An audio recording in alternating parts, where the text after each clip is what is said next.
C'est ça qui est déloyal. C'est d'utiliser France Inter, ennemi héréditaire de la France insoumise, qui a tout fait à cette campagne pour soutenir Glucksmann. Tout. Genre même les reportages sur comment ça s'appelle, les francopholies de La Rochelle.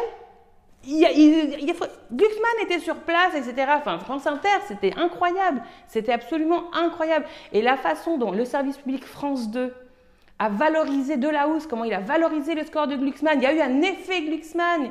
6%, c'est formidable. Mais qu'est formidable? C'est un naufrage. C'est un naufrage le score du Parti Socialiste.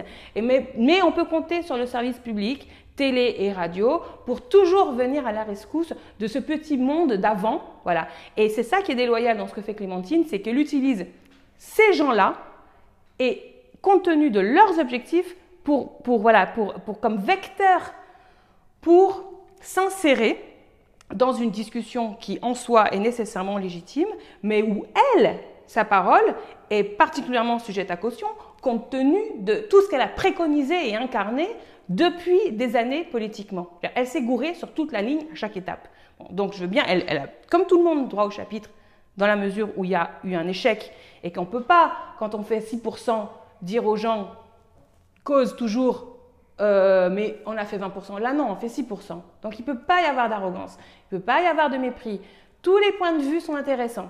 Tous les points de vue doivent être décortiqués. Si on répond sur le fond. C'est ce que je suis d'accord pour faire ça. Et c'est pour ça que je viens faire ici. Mais ce n'est pas pour autant que je